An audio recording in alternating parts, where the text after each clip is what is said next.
Isang batang doktor ang namumuhay sa isang lipunan kung saan magkasamang naninirahan ang mga halimaw at tao. Espesyalista siya sa paggamot ng mga babaeng halimaw, at tuwing ginagamot niya sila, ay madalas nilang subukang landiin siya.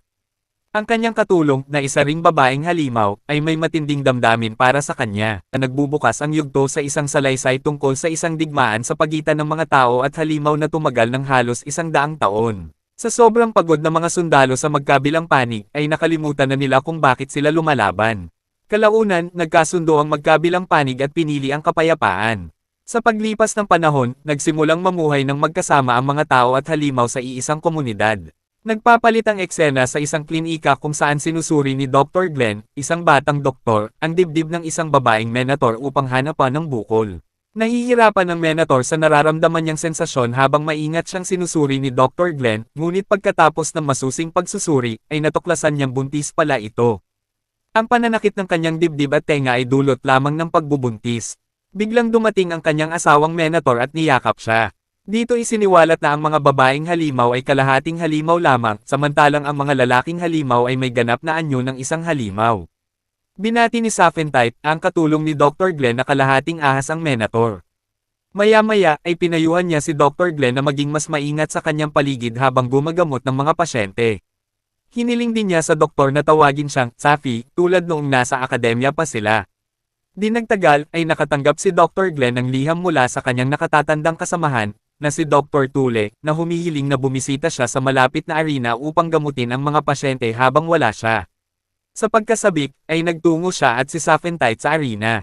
Hinahangaan ni Dr. Glenn si Dr. Tule dahil sinuportahan nito ang pagbubukas ng kanilang klinika, samantalang hindi gusto ni Saphentite na ipadala sila ng napakalayo para lang tumulong. Dito rin isiniwalat na si Dr. Tule ay isa ring kalahating halimaw at kalahating tao.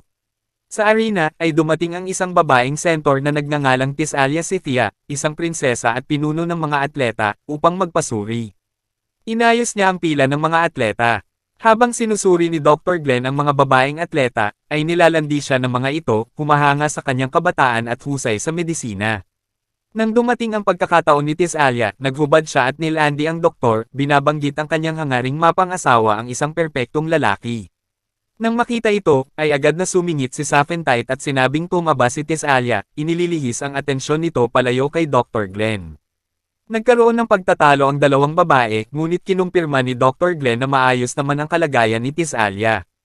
Kinagabihan, ay lumapit kay Dr. Glenn ang mga alalay ni Tisalia, sina Lorna at Kay, upang ipahayag ang kanilang pag-aalala sa kanya. Bagamat mukhang malusog si Tisalia, ay patuloy siyang natatalo sa mga laban at tila laging na-stress. Nagsimulang magduda si Dr. Glenn sa kanyang kakayahang magpatingin ng tama. Pinalakas ni Saphentite ang kanyang loob at binigyan siya ng nakakapreskong inumin, ipinangakong sasamahan siya sa susunod na laban ni Tisalia. Dito lalong naipakita ang damdamin ni Saphentite para kay Dr. Glenn, subalit nakikita lamang siya ng doktor bilang isang kaibigan at kasamahan. Kinabukasan, pinanood ni na Dr. Glenn at Saphentite si Tisalia sa laban nito kontra sa isang babaeng pusa. Sa kasamaang palad, natalo na naman si Tisalia, ang kanyang ikasampung sunod na pagkatalo. Bumalik siya sa kanyang silid na balisa at nagsimulang mag-ensayo. Dumating si Dr. Glenn kasama sina Lorna at Kay, dala ang balita na natuklasan na niya ang problema.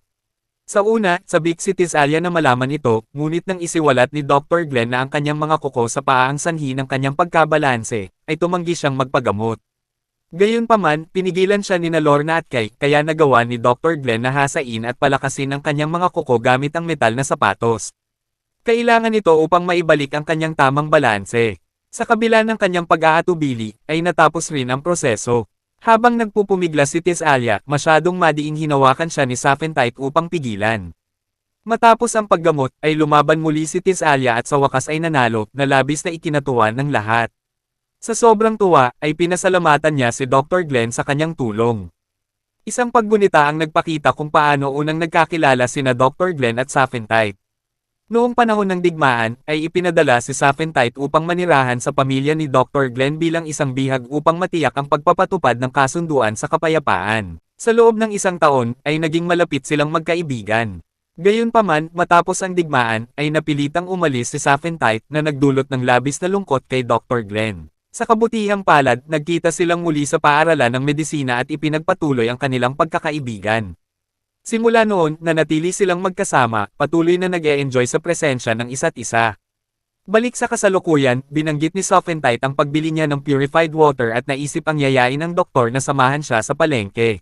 Sa mismong sandaling iyon, dumating din si Dr. Glenn sa kanyang silid at iminungkahing lumabas sila upang bumili ng mga kailangang gamit. Nang hindi nagdadalawang isip, ay kaagad na pumayag si Sophentite sa kanyang alok. Sunod nito, dumating ang dalawa sa Mero Waterway District at handa ng mamili. Labis na nasasabik si Sophentite, kaya't pinaalalahanan siya ni Dr. Glenn na huwag bumili ng mga bagay na hindi naman kailangan.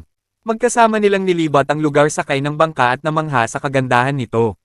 Sinabi ni Sophentite na ang lugar na ito ay gumamit ng malaking bahagi ng budget ng lungsod at nagsisilbing tahanan ng mga halimaw na naninirahan sa tubig. Makalipas ang ilang sandali, ay huminto sila sa kanilang nakagawiang tindahan at bumili ng purified water, alak, at suka. Matapos nito, ay iminungkahi ni Dr. Glenn na bumalik na sila sa bahay, ngunit iginiit ni Sophentite na dumaan pa sa ibang lugar. Matapos bisitahin ang ilan pang tindahan, nagpasya rin silang umuwi. Habang pauwi sila, ay isang kalahating sirena at kalahating tao na nagngangalang Murphy ang tumawag sa kanila at sinabing bagay silang magkasama bilang magkasintahan. Inimbitahan din niya silang dumaan sa kanyang tindahan. Napangiti si Sophentite nang marinig ito at agad na tumingin kay Dr. Glenn. Bagamat tumanggi muna ang doktor, ay pinilit siya ni Sophentide na isama siya sa tindahan, kaya't napilitan siyang pumayag. Di nagtagal, dumating sila sa tindahan ng mga taong dagat, kung saan ipinakilala ni Murphy ang sarili niya bilang Lulala. Ipinaliwanag ni Lulala na ang kanyang mga kanta ay madalas piliin ng mga magkasintahan, at naniningil siya ng 3 tansong barya sa bawat kanta. Dahil wala ng ibang pagpipilian, nagbayad si Dr. Glenn para sa isang kanta ngunit humiling ng 2. Dahil dito, nagalit si Lulala, ngunit nang sabihin ni Dr. Glenn na babayaran niya ang pangalawang kanta sa pamamagitan ng libreng gamutan sa kanyang klinika, ay pumayag siya. Nagpatuloy si Lulala sa pagkanta gamit ang kanyang napakagandang tinig, ngunit bigla siyang tumigil sa kalagitnaan ng kanyang kanta dahil sa problema sa kanyang lalamunan. Nakita ni Dr. Glenn ang kanyang paghihirap, kaya inalok niya itong gamutin at dinala siya sa isang tahimik na lugar. Pinabukan niya ang bibig ni Lulala at napansin ang mga paltos sa loob ng kanyang lalamunan. Sinimulan niyang tukuyin ang sanhi ng kanyang problema at sinuri rin ang kanyang mga hasang. Bilang isang taong dagat, dapat ay mas maraming oras siyang ginugugol sa tubig kaysa sa lupa. Nang ipasok ni Dr. Glenn ang kanyang mga daliri sa hasang ni Lulala, ay natuklasan niyang tuyong-tuyo ang mga ito, kaya't napagtanto niyang ito ang dahilan ng kanyang problema sa pagkanta, na masyado siyang matagal na nananatili sa lupa. Nang tanungin niya si Lulala tungkol dito, ipinaliwanag niyang ginugugol niya ang 12 hanggang 14 na oras sa labas ng tubig upang hintayin ang mga parokyano at kantahan sila. Sinabi rin niyang napipilitin siyang gawin ito dahil iniwan sila ng kanyang ama, kaya siya na lamang ang nag-aalaga sa kanyang ina at 3 nakababatang kapatid. Samantala, isang batang tao ang nahulog sa tubig at nagsimulang sumigaw para humingi ng saklolo. Kahit nasa kritikal siyang kondisyon, ay kaagad na tumalon si Lulala sa tubig upang sagipin ang bata. Matagumpay niyang nailigtas ang bata, ngunit sa proseso, ay naubos ang kanyang lakas. Habang isinasagawa ni Dr. Glenn ang CPR sa bata, ay hindi na kinaya ni Lulala ang sarili at bumagsak pabalik sa tubig. Sa ikinagulat ng lahat, ay nawalan siya ng malay at nagsimulang lumubog. Matapos ang CPR, ay nagkamalay ang bata, ngunit napansin ni Sophentide na wala si Lulala at agad itong ipinaalam kay Dr. Glenn. Walang pag-aalinlangan, tumalon si Dr. Glenn sa tubig at nakita niyang lumulubog si Lulala dahil sa impeksyon sa kanyang mga hasang. Mabilis niyang hinawakan ito at binigyan ng mouth-to-mouth resuscitation upang makatulong sa kanyang paghinga. Matapos ang ilang nabigong pagtatangka, sa wakas ay muling nakahinga si Lulala. Sa mga sandaling iyon, dumating si Sophentite at hinaila silang dalawa pabalik sa bangka, iniligtas ang kanilang buhay. Habang nasa bangka, napansin niyang yakap ni Dr. Glenn si Lulala at agad siyang sumigaw sa doktor na iwanan ito. Sinubukan ni Dr. Glenn na ipaliwanag ang sitwasyon, ngunit ayaw makinig ni Sophentite. Sa huling eksena, ay makikita si Lulala na kumakanta sa gitnang parke, habang maraming bisita ang nakikinig at nasisiyahan sa kanyang tinig. Sa gitna ng mga tagapakinig, ay naroon sina Dr. Glenn at Sophentide upang suriin ang kanyang kalusugan.